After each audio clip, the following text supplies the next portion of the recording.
Palavra da Verdade, com Hernandes Dias Lopes. Abra sua Bíblia comigo, por favor, na carta aos Hebreus, capítulo 12. Carta aos Hebreus, capítulo 12.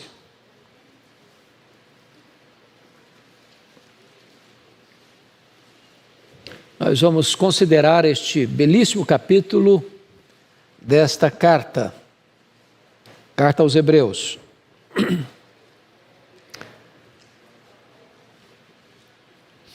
Hebreus capítulo 12, está escrito o seguinte: portanto também nós, visto que temos a rodear-nos tão grande nuvem de testemunhas, desembaraçando-nos de todo o peso e do pecado que tenazmente nos assedia, corramos com perseverança a carreira que nos está proposta, olhando firmemente para o autor e consumador da fé, Jesus, o qual, em troca da alegria que lhe estava proposta, suportou a cruz, não fazendo caso da ignomínia, está sentado à destra do trono de Deus. Considerai, pois, atentamente aquele que suportou tamanha oposição dos pecadores contra si mesmo, para que não vos fatigueis, desmaiando em vossas almas. Ora, na vossa luta contra o pecado, ainda não tendes resistido até o sangue, e estáis esquecidos da exortação, e como a filhos discorre convosco. Filho meu, não menosprezes a correção que vem do Senhor, nem desmaieis quando por ele és reprovado. Porque o Senhor corrige a quem ama e açoita todo filho a quem recebe. É para a disciplina que perseverais.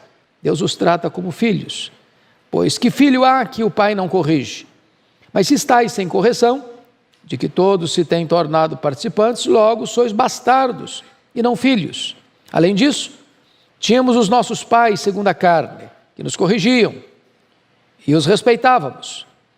Não havemos de estar em muito maior submissão ao Pai espiritual, e então viveremos? Pois eles vos corrigiam por pouco tempo, segundo melhor lhes parecia. Deus, porém, nos disciplina para aproveitamento, a fim de sermos participantes da sua santidade. Toda disciplina, com efeito, no momento, não parece ser motivo de alegria, mas de tristeza. Ao depois, entretanto, produz fruto pacífico aos que têm sido por ela exercitados, fruto de justiça. Por isso, restabelecei as mãos descaídas e os joelhos trôpegos, e fazei caminhos retos para os pés, para que não se extravie o que é manco, antes seja curado. Segui a paz com todos e a santificação, sem a qual ninguém verá o Senhor. Atentando diligentemente, porque ninguém seja faltoso, separando-se da graça de Deus, nem haja alguma raiz de amargura que brotando vos perturbe, e por meio dela muitos sejam contaminados. Nem haja algum impuro ou profano, como foi Esaú, o qual por um repasto, vendeu o seu direito de primogenitura. Pois sabeis também que posteriormente, querendo herdar a bênção, foi rejeitado, pois não achou lugar de arrependimento, embora com lágrimas o tivesse buscado.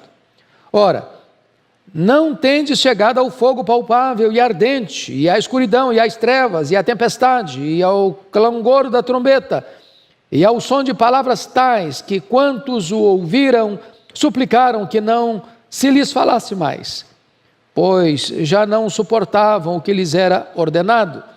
Até um animal, se tocar o monte, será apedrejado. Na verdade, de tal modo era horrível o espetáculo que Moisés disse: sinto-me aterrado e trêmulo.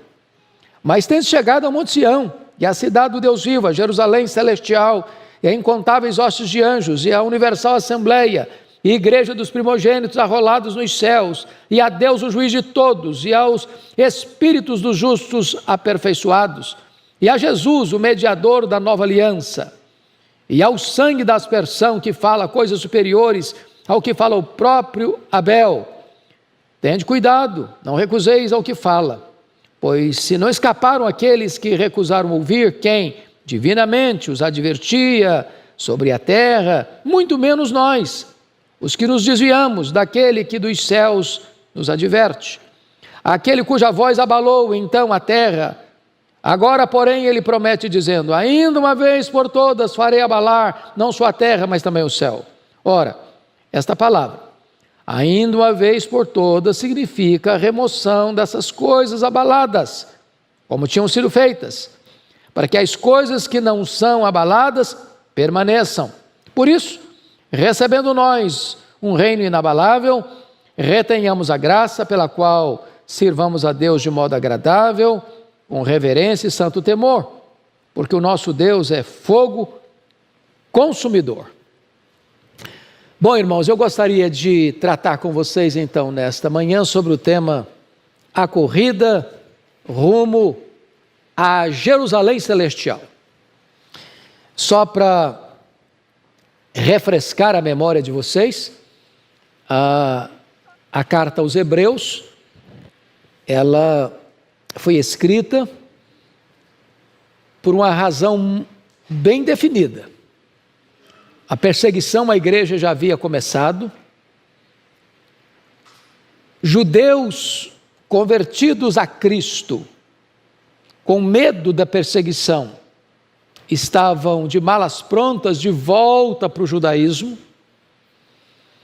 E o autor aos Hebreus então escreve para essas pessoas dizendo o seguinte: olha, abraçar a Jesus e retornar para o caminho de origem, no caso o judaísmo, é uma apostasia, é um caminho de morte. Isso porque Jesus é superior, é melhor do que os profetas, do que os anjos, do que Moisés, do que Arão, do que Josué. O sacrifício de Jesus é superior ao sacrifício levítico.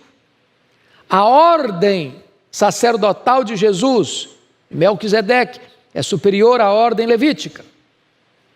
A nova aliança firmada no sangue de Jesus é superior à nova aliança. Portanto, retroceder é voltar para as sombras, depois que a realidade já chegou. Então, essa é a grande tese desta carta. Mostrar que o judaísmo tinha um propósito: levar-nos até Jesus. Esse era o grande projeto do Velho Testamento, era mostrar Jesus. Jesus está presente em todo o Velho Testamento.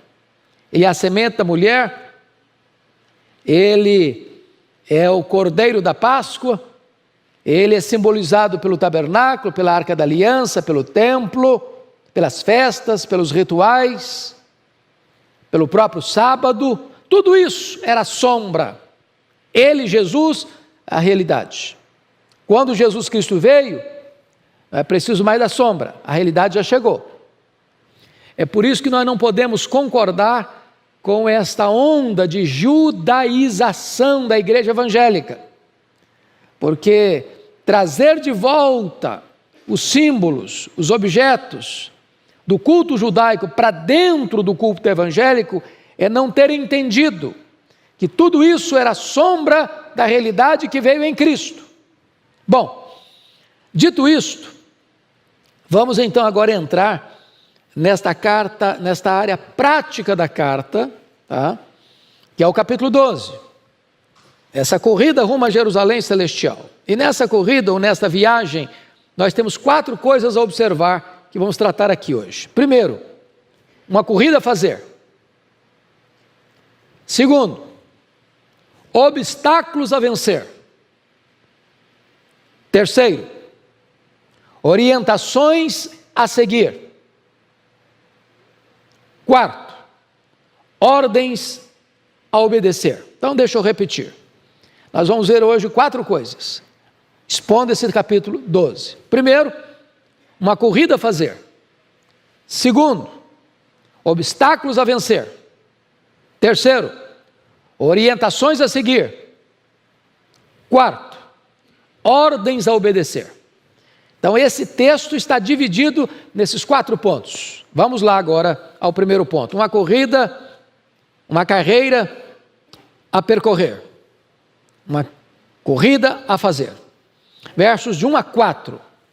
Primeira coisa que eu chamo a atenção é o que devemos considerar. Olha o verso primeiro comigo. Portanto, também nós, visto que temos a rodear-nos tão grande nuvem de testemunhas, veja você, ele está mostrando para nós que nós estamos numa corrida e nós estamos rodeados de uma nuvem de testemunhas. Pense comigo no estádio, na Olimpíada, e a arquibancada está lotada e você está na pista, você é o corredor. Mas esta multidão está lá não para aplaudir você. Esta multidão está lá na arquibancada para dar um testemunho para você. Nós já corremos. Nós já fizemos a nossa corrida. E quando você olha que outros já correram essa corrida, e nem sempre essa corrida foi fácil. No capítulo 11 diz que existiram pessoas que foram libertadas do fogo, da boca de leão, mas outros também foram queimados e outros foram cerrados ao meio. Ou seja, não importa se a sua corrida vai ser uma corrida sem luta, de sacrifício pessoal, ou se nessa corrida você vai precisar inclusive dar a sua própria vida no martírio. Corra! Corra! Porque outros já correram, agora é a sua vez de fazê-lo. Deus deu testemunho delas, dessas pessoas que correram, e elas agora dão testemunho para nós, que nós também podemos correr. Essa é a nuvem que nos rodeia, de testemunhas. Mas ele está mostrando aqui no verso 1 ainda o que devemos rejeitar, desembaraçando-nos de todo o peso e do pecado que tenazmente nos assedia. Veja bem que ele faz diferença entre pecado e peso. Tem coisa que, embora não seja em si pecado, pode ser peso. E se você está entendendo a linguagem que ele está usando de uma Olimpíada, tudo que um corredor não pode fazer para fazer uma boa corrida é carregar uma mochila nas costas. Um saco de cimento nas costas. Ele não vai conseguir correr. Ou também correr com vestes inapropriadas. Pensa você, um corredor na pista com uma túnica. Vai tropeçar nos próprios pés. E aí é hora de você parar e perguntar para o seu coração, o que é que para mim é um peso que me atrapalha na minha corrida cristã? Cada um pode ter um peso diferente. Mas todos nós lidamos com um obstáculo, que é o pecado, que o texto diz, tenazmente, fortemente nos assedia. Ô, gente, essa luta é constante. Jamais haverá um tempo entre o novo nascimento e a glorificação que você possa dizer, bom, agora eu não luto mais contra o pecado, essa luta eu já venci, hoje eu estou numa nice. Não, é luta constante, é vigilância constante. Mas, em terceiro lugar, no verso 1 ainda, como devemos correr? Olha aí comigo. Corramos com perseverança a carreira que nos está proposta. A palavra perseverança no grego, ripomone, uma das mais lindas palavras do grego, é correr não só com perseverança, não parar, não desistir, está cansado, vai um pouco mais, avança um pouco mais, eu estou querendo desistir, a carne está doendo, os músculos estão estirados, meu vigor está acabando, continue correndo, continue correndo, continue correndo. É paciência triunfadora. Não é correr gemendo, não é correr reclamando, não é correr murmurando, é correr exultando. Essa é a ideia aqui da carreira a percorrer. Agora vamos olhar, segundo ponto. Para quem devemos olhar nessa corrida? Olha comigo agora o verso 2 e 3. Olhando firmemente para o autor e consumador da fé, Jesus, o qual, em troca da alegria que lhe estava proposta, suportou a cruz, não fazendo caso da ignomínia, está sentado à destra do trono de Deus. Considerai, pois, considerai de que maneira? Atentamente aquele que suportou tamanha oposição dos pecadores contra si mesmo, para que não vos fatigueis desmaiando em vossas almas. Então vamos entender que aqui Jesus é o técnico da nossa corrida, ele é o nosso treinador. Então você vai correr a carreira cristã olhando para ele, não desvia se olhar para outro não, não escuta outras vozes de treinadores falsos não, escute-o, porque ele é seu técnico, ele é seu treinador, ele é seu exemplo, ele é seu modelo, ele é seu paradigma. E o texto está mostrando para nós que Ele é o autor e que Ele é o consumador da nossa fé. E quem é Ele? Quando Ele pensou em você, quando Ele foi cuspido e espancado por amor a você, quando Ele foi acusado de blasfêmia contra Deus, conspiração contra César, porque tomou o seu lugar, Ele não encarou a cruz, a vergonha da cruz, o opróbrio da cruz, a zombaria da cruz, com pesar, mas está escrito aí que por causa da alegria que lhe estava proposta, suportou a cruz, não fazendo caso da vergonha, da ignomínia. Já parou para pensar nisso? Que Cristo foi para a cruz em seu lugar e em seu favor, como um rei caminha para a coroação?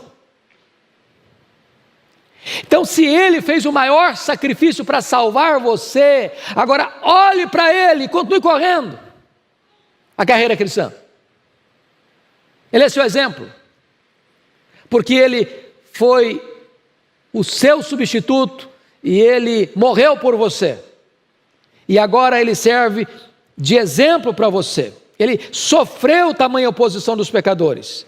Então, quando você ficar meio desanimadinho, está pesado, está difícil, eu estou fraquinho demais, olha para Jesus, olha o que Ele fez por você, olha o que Ele suportou por você.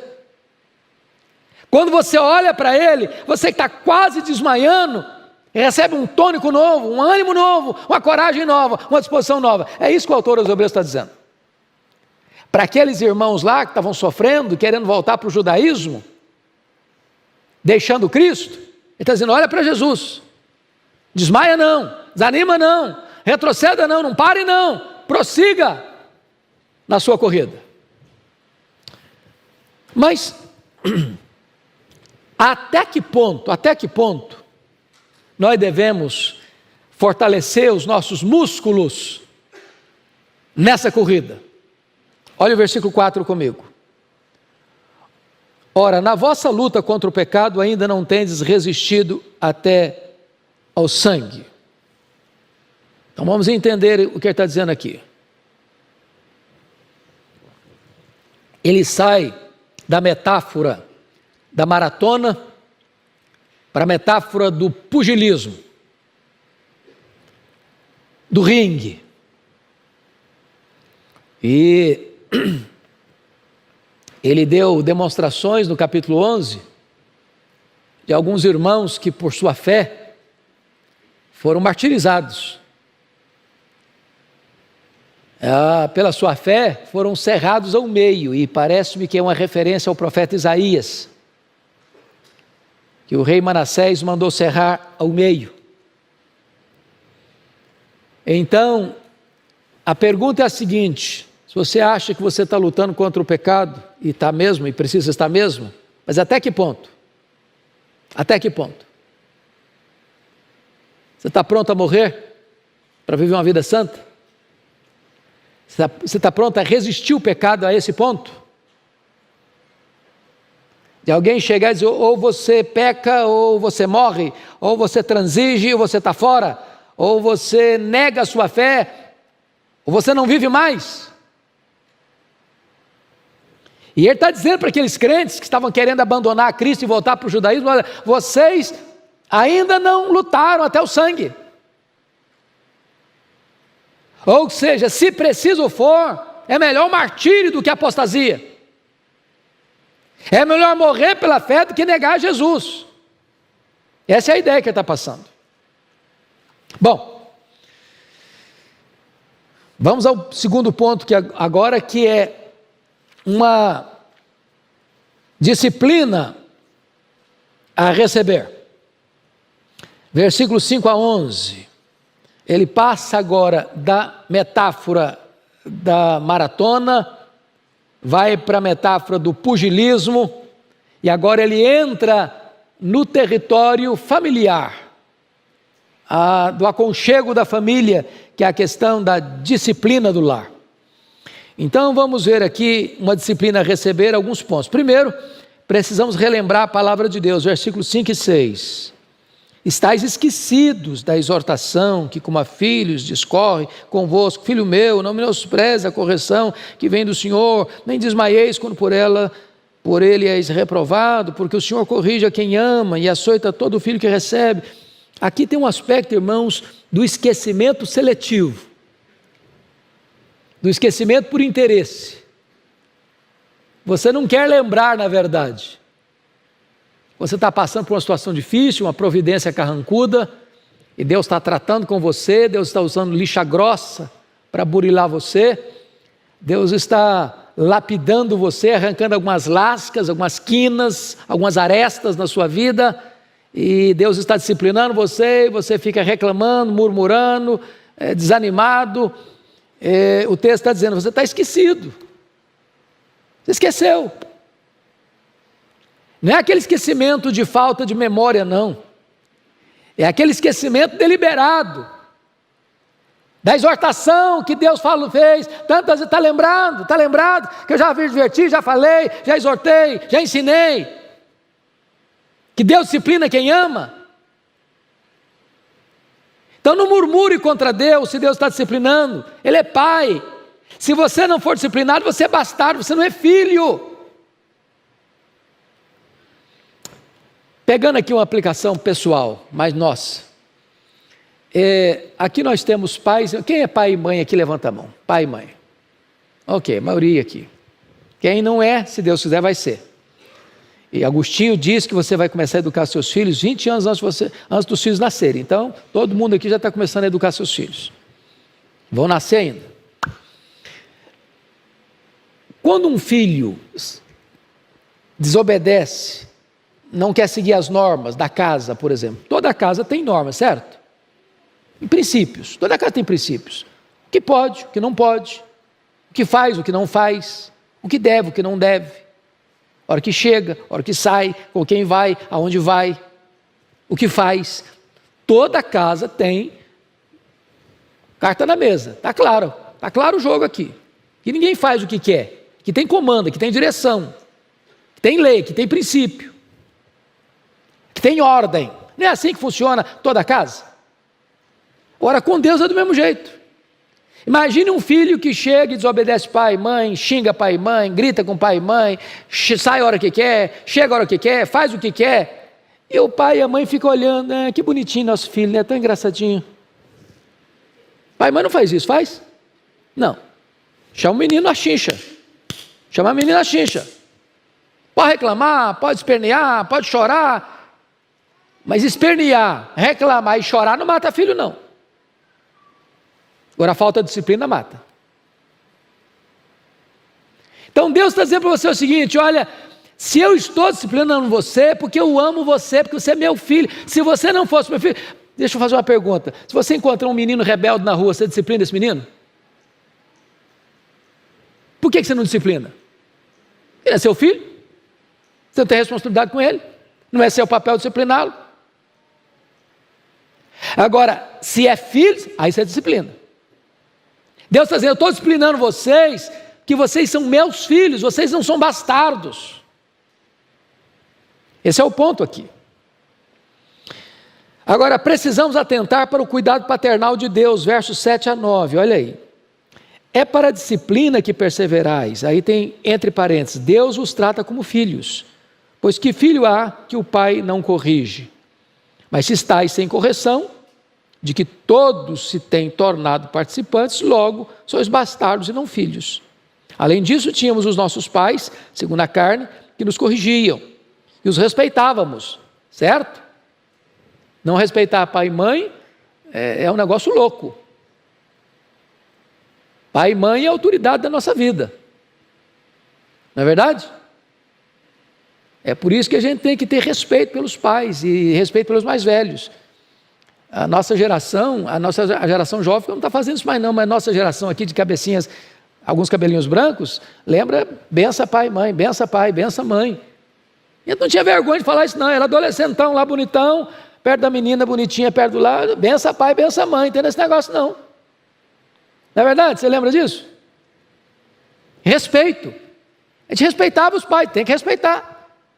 Agora, se a gente respeita pai e mãe, cuja disciplina tem falhas, porque somos humanos, quanto mais não deveremos respeitar o Pai Celestial, que é perfeito, e nunca vai ser injusto conosco, nunca vai cometer um equívoco conosco, porque nós, pais humanos, podemos errar com os nossos filhos.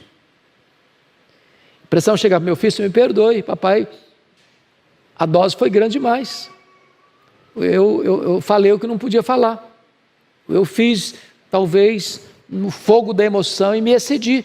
Deus não comete excesso, Deus não comete erro. Então é isso que ele está dizendo aí. Tínhamos os nossos pais, segundo a carne, que nos corrigiam e os respeitávamos. Não havemos de estar em muito maior submissão ao Pai espiritual, e então viveremos? Quanto mais você obedece a Deus, mais vida você tem. Agora, terceiro lugar, você precisa entender o elevado propósito de Deus em corrigir você, senão você fica um crente amargo. Olha aí o verso 10 e 11. Você pode ler comigo os versos 10 e 11? Vamos juntos? Pois eles nos corrigiam por pouco tempo, segundo melhor lhes parecia.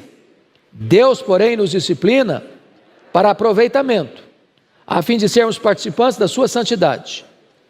Toda disciplina, com efeito, no momento, não parece ser motivo de alegria, mas de tristeza. Ao depois, entretanto, produz fruto pacífico aos que têm sido por ela exercitados, frutos de justiça.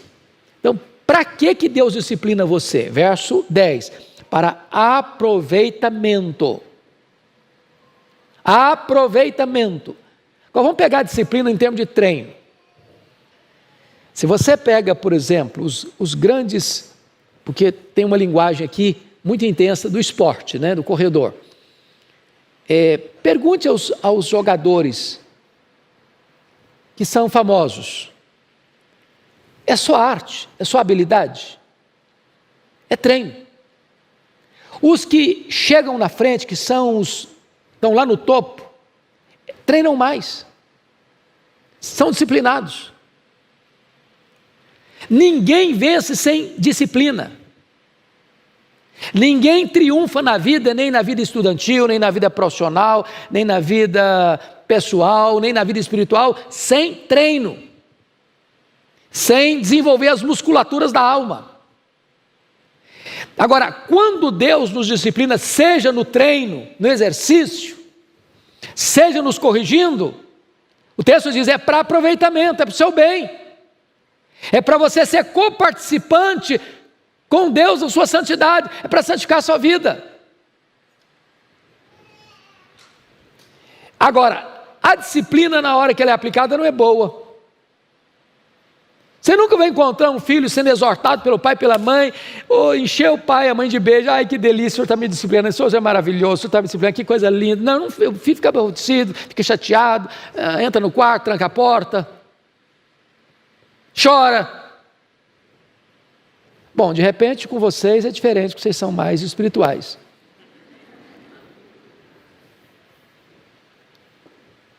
Porém, o verso 11 está dizendo algo maravilhoso. Na hora que você está sendo disciplinado, parece tristeza. Você não está entendendo às vezes, você não está alcançando.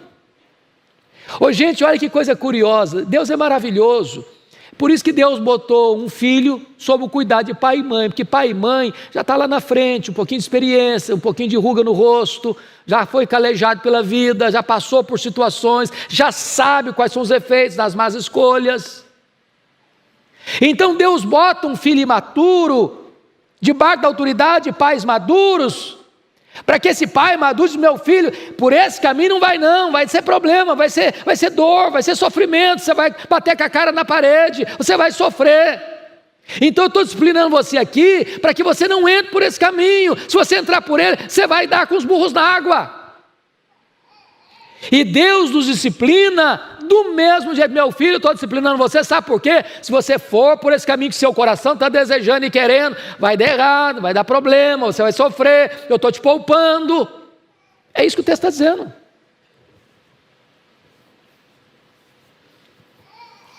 Terceiro ponto. Uma atitude a assumir. Versos 12 a 17. Primeiro, você e eu precisamos vencer o desânimo. Olha aí comigo os versos 12 e 13. Pode ler comigo? Vamos juntos?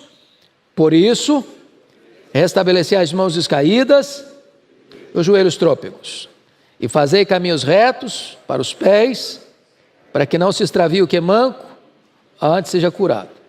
Então pense agora, eu volto de novo à metáfora da maratona, da corrida.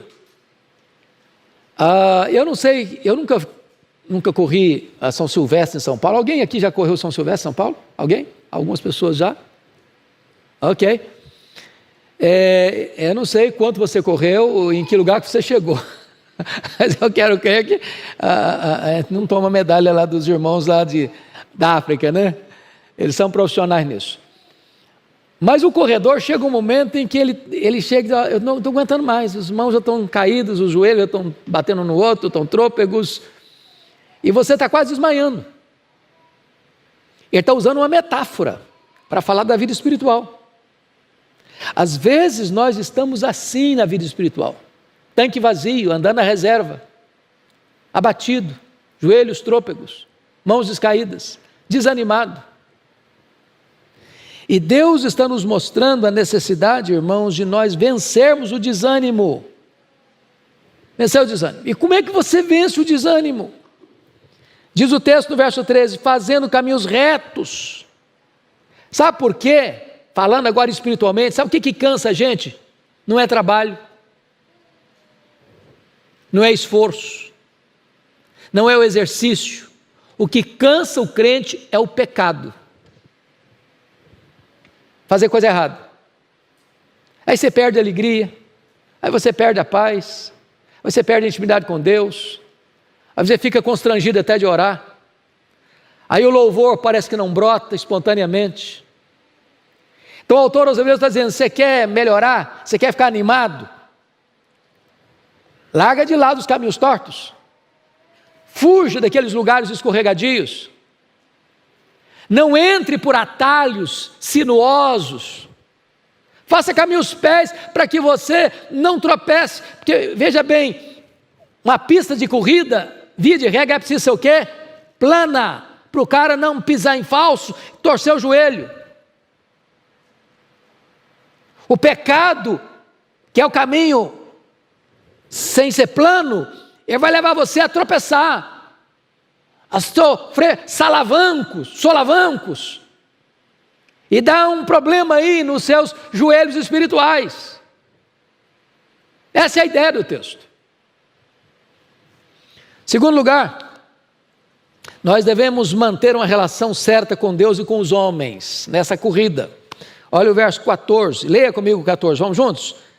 Seguir a paz com todos e a santificação, ninguém verá o Senhor. Então veja bem que agora ele junta duas coisas.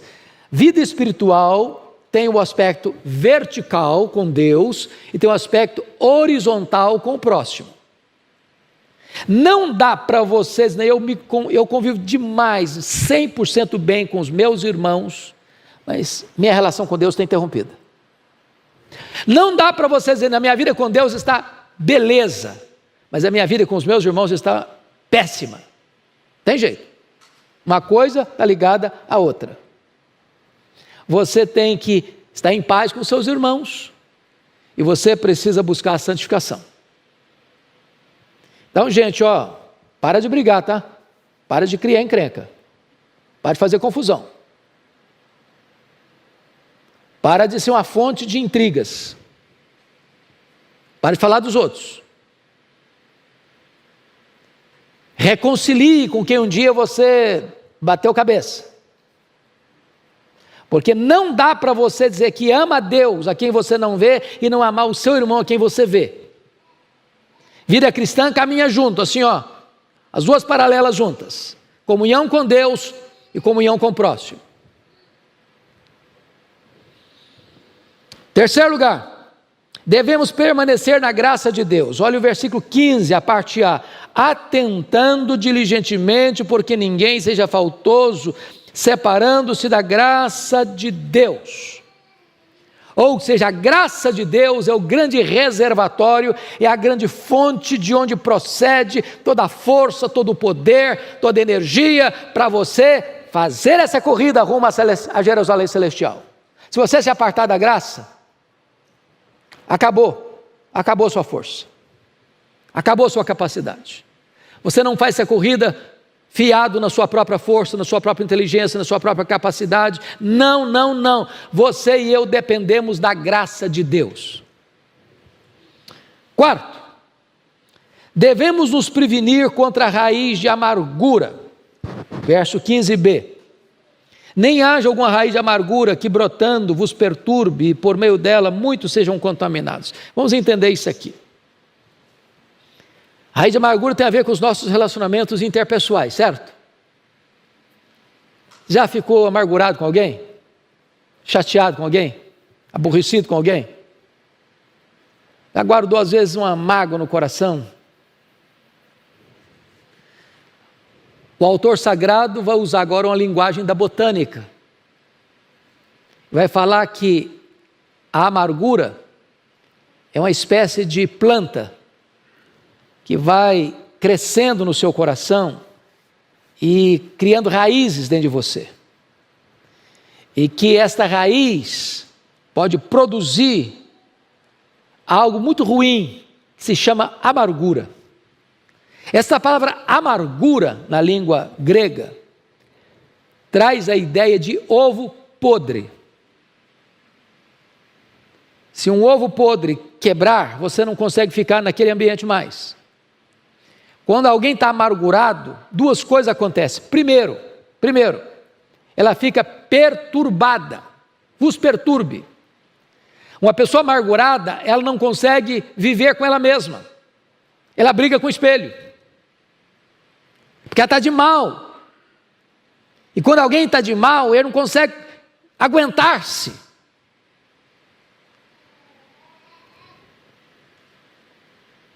Você não suporta você mesmo. Você é alguém intragável quando você está amargurado. Agora o texto diz que não só você fica perturbado, mas está aí, contamina, ou seja, você não consegue manter ninguém à sua volta. As pessoas vão embora de você, elas não vão conviver com você, você fica chato, intragável. Você fica igual porco espinho, encostou em você e espeta. Então o texto está mostrando para nós que a gente tem que ter cuidado na nossa relação, manter paz com uns com os outros e a santificação, porque se você não manter paz com seus irmãos, com seu marido, com sua mulher, com seus filhos, com seus pais, com seus colegas de trabalho, com seus colegas de igreja, com seus irmãos da igreja, com seus colegas de estudo, você vai ficar amargurado, e se você ficar amargurado, você não tolera nem a você mesmo, quanto mais os outros, e quantos mais os outros vão tolerar você, também não vão aguentar não. Você conhece aquele tipo de gente chato? Toda vez que você chega, critica você, dá uma palavra ruim para você, isso aqui não está bom, isso aqui não está bom, isso aqui não está bom, e aí de repente você vai se afastando, você vê lá, você já dá uma contornada, está aqui, você passa para lá de cá, a pessoa fica isolada. Por quê? Porque é um poço de amargura, a raiz de amargura cresceu e afetou a vida dele. Quinto, em vez de ter raiz de amargura, nós devemos valorizar os privilégios espirituais. Olha os versos 16 e 17. Nem haja algum impuro ou profano, como foi Esaú, o qual por um repasto vendeu o seu direito de primogenitura, pois sabeis também que posteriormente, querendo herdar a bênção, foi rejeitado, pois não achou lugar de arrependimento, embora com lágrimas tivesse buscado. O que ele está dizendo aqui? Valorize seus direitos, os seus privilégios espirituais. Valorize a sua primogenitura. Valorize o fato de você ser filho de Deus. Valorize o fato de você ser membro da igreja de Deus. Valorize o fato de você ser herdeiro de Deus. Valorize o fato de seu nome estar escrito no livro da vida. Valorize o fato que o Espírito Santo marcou você como propriedade exclusiva de Deus. Valorize essas coisas.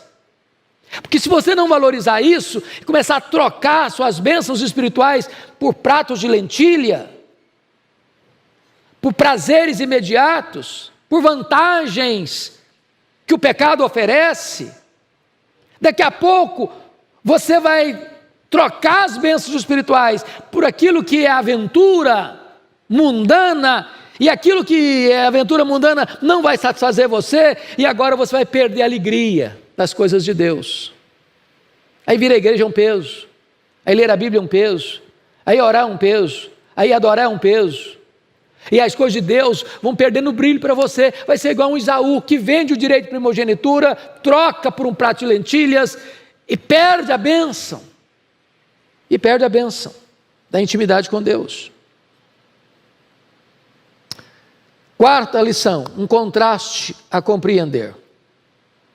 E aqui, dos versos 18 a 24, ele vai mostrar de uma maneira categórica aquilo que ele vem tratando na carta inteira, que é a superioridade do cristianismo ao judaísmo.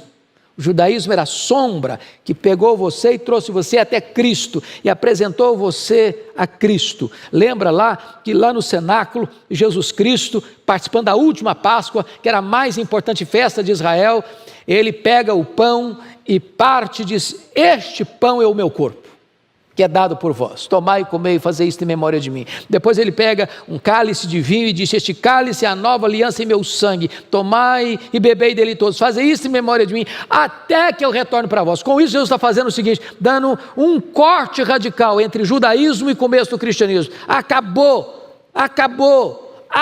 a matança de cordeiro, não tem mais cordeiro sendo imolado, não tem mais sangue de cordeiro sendo derramado, acabou. Eu estou inaugurando a nova aliança, eu estou começando agora uma nova fase eterna, que nunca mais vai acabar. Bendito seja Deus. No momento que você entende isso, meu amado irmão, você começa então a compreender a superioridade daquilo que Cristo veio trazer para nós. E aí, ele vai usar duas figuras: Sinai de um lado, Sião do outro.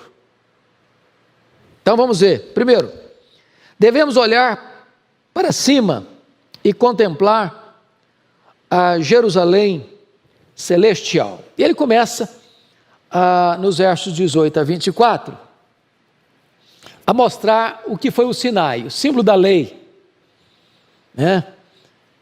No verso 18, fogo palpável, fogo ardente, escuridão, trevas, tempestade, clangor de trombetas, som de palavras tais, que quantos ouviram suplicaram: não fale mais com a gente, não suportavam o que lhes era ordenado. Até um animal se tocasse no Sinai, que fumegava, fumaça, trovões, relâmpagos. Era um cenário de medo, de pavor. Versículo 21, na verdade, tal modo era horrível o espetáculo que Moisés disse: sinto-me aterrado e trêmulo. Medo. Esse é o representante da lei. A lei mete medo, porque a lei é clara: a alma que pecar, essa morrerá. Qual era o papel da lei? O papel da lei nunca foi nos salvar, nunca foi. O papel da lei foi convencer a você e a mim quão miseravelmente pecadores nós somos. A lei é uma espécie de raio-x, tomografia computadorizada, que vai lá e detecta o que está lá dentro, mas não é o bisturi do cirurgião que remove o que está lá dentro. A lei é o prumo de um construtor civil que bota na parede e vê que ela está torta, mas não endireita a parede torta. A lei é como uma lanterna para alguém que está caminhando no escuro, ela vê e mostra a pedra do caminho, mas não remove a pedra do caminho. O papel da lei era mostrar para nós quão pecadores somos, e nos pegar pela mão, na linguagem de Paulo aos Gálatas, como o aio, como o pedagogo, e disse: agora eu vou te levar, quem resolve a sua vida é Jesus. Ele é o fim da lei, ele é o cumprimento da lei. Ele se fez pecado por você. A lei diz que quem pecar, a alma que pecar morrerá, pois ele, como seu substituto, seu representante, tomou o seu lugar, e a lei disse: ele deve morrer, e ele morreu. Pelos seus pecados, pelos meus pecados. para pagar a nossa dívida, cumprindo a justiça de Deus. Agora você não está mais diante de um Sinai em chamas, com trovões, relâmpagos, com medo. Agora você está numa outra imagem, numa outra figura. Versículo 22. Você pode ler o 22 até o 24 comigo? Vamos juntos? Voz bem clara. Mas tendes chegado ao Monte Sião, à cidade do Deus vivo, a Jerusalém celestial, e a incontáveis hostes de anjos, e a universal assembleia, e a igreja dos primogênitos arrolados nos céus, e a Deus o juiz de todos, e aos espíritos dos justos aperfeiçoados, e a Jesus o mediador da nova aliança, e ao sangue da aspersão que fala coisas superiores ao que fala o próprio Abel. Ele está contrastando o judaísmo com o cristianismo. Agora não é medo, não é pavor. Agora a ordem é: achegai-vos. Agora a ordem: tendes chegado ao Monte Sião. Monte Sião aqui é um símbolo da graça, é um símbolo também da Nova Jerusalém, da morada de Deus, do lugar da morada dos santos. Ele está falando agora desta igreja comprada no sangue de Cristo, dos Espíritos dos santos aperfeiçoados, da glória do céu. Então, notem, amados irmãos, que o texto está nos mostrando que nós devemos olhar e contemplar a Jerusalém celestial na nossa corrida. Quando você ficar desanimado, assim, eu estou querendo parar, meu joelho está doendo, minhas pernas estão fracas, minhas mãos estão descaídas, aí o texto está dizendo: olha para lá, olha para a recompensa, olha para a glória, olha para o céu, olha para aquilo que está reservado para você, olha para aquilo que ouro não compra, que dinheiro não compra, olha para aquilo que o Senhor preparou para aqueles que o amam. Prossiga a jornada, avance mais, não pare, persevere.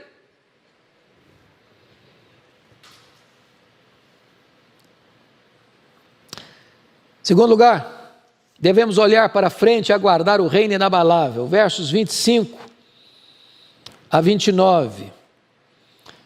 Preste atenção na leitura que eu vou fazer. Tende cuidado. Olha bem a expressão, tende cuidado. Não recuseis ao que fala. Agora ele está aplicando, agora ele está fechando o argumento. Agora está fazendo a aplicação. Agora é o pastor que pregou o sermão e está fazendo a aplicação do sermão. Tende cuidado, não recuseis ao que fala. Pois se não escaparam aqueles que recusaram ouvir quem divinamente os advertia sobre a terra, muito menos nós, os que nos desviamos daquele que dos céus nos adverte.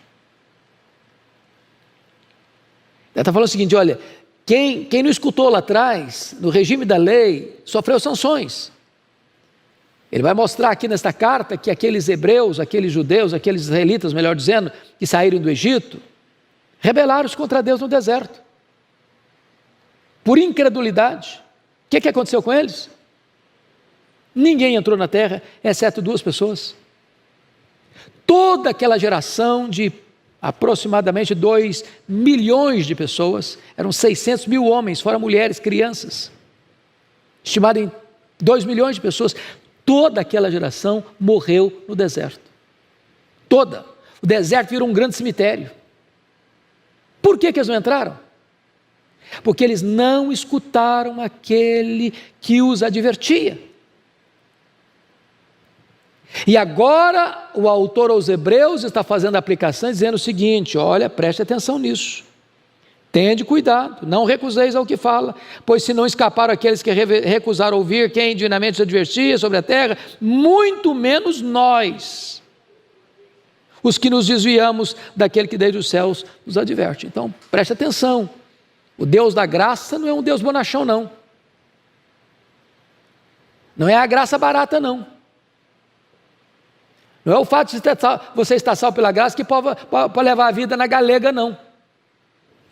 E aí ele diz no verso 26, aquele cuja voz abalou, então a terra, agora porém ele promete dizendo, ainda uma vez por todas farei abalar, não só a terra, mas também o céu. O que ele está dizendo?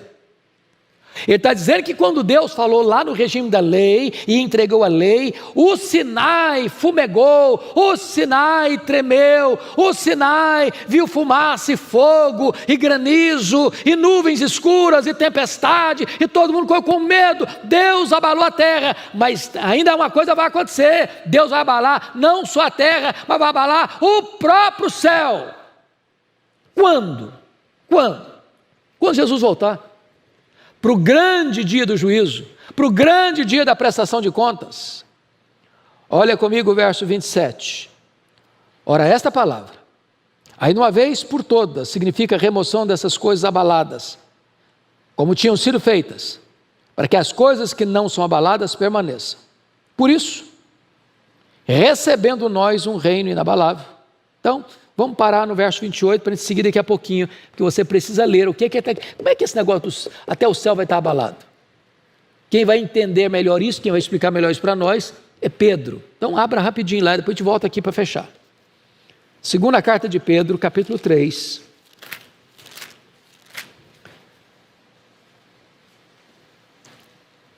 E eu chamo você para ler alguns versículos. Segunda carta de Pedro 3, versículo 7. Você pode ler comigo, todo mundo? Vamos lá? Ora, os céus que agora existem e a terra, pela mesma palavra, têm sido entesourados para fogo, estando reservados para o dia do juízo, destruição dos homens ímpios. Ora, versículo 10. Virá, entretanto, como ladrão, o dia do Senhor, no qual os céus passarão com estrepitoso estrondo, e os elementos se desfarão abrasados. Também a terra e as obras que nela existem serão atingidas. Agora o versículo 12. Esperando e apressando a vinda do dia de Deus, por causa do qual os céus incendiados serão desfeitos, e os elementos abrasados se derreterão. Então, quando Jesus voltar, preste atenção nisso. Não vai ser só a terra que vai ser abalada, não. Os céus também. Céus também.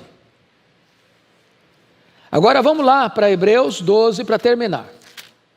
Vamos entender o que vai dizer aí no versículo 28. Por isso, fechando, causa, consequência, por isso, recebendo nós um reino inabalável, porque Deus vai purificar novos céus e nova terra, onde habita a justiça. Este é o reino inabalável. É a nossa herança. É a nossa herança, é o nosso tesouro. Por isso, recebendo nós um reino inabalável, retenhamos a graça, pela qual sirvamos a Deus de modo agradável, com reverência e santo temor. Você tem o céu como herança. Deus vai abalar os céus e a terra, mas você vai habitar com Ele, reinar com Ele para sempre e sempre. Você vai estar assentado com Cristo no trono, num reino inabalável.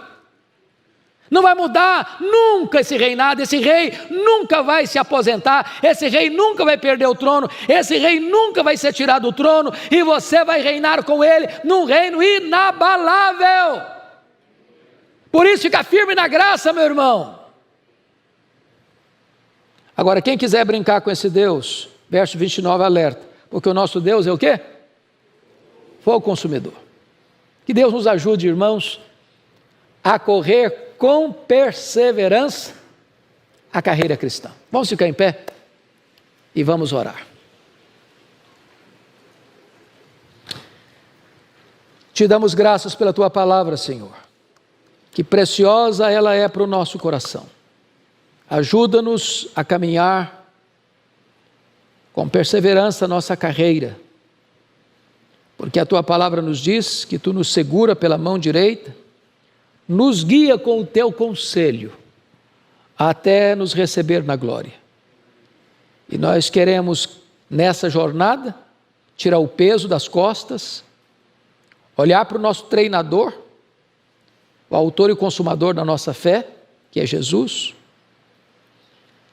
e vivemos uma vida correta, santa, piedosa, em paz com os nossos irmãos, em intimidade contigo, entendendo que nós fomos transferidos da lei para a graça, por causa da obra de Cristo na cruz do Calvário.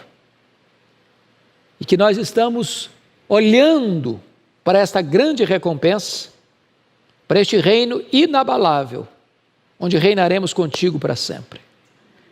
Enquanto caminhamos da terra para o céu, fortalece-nos com a graça para entrarmos na glória. Assim oramos em nome de Jesus. Amém.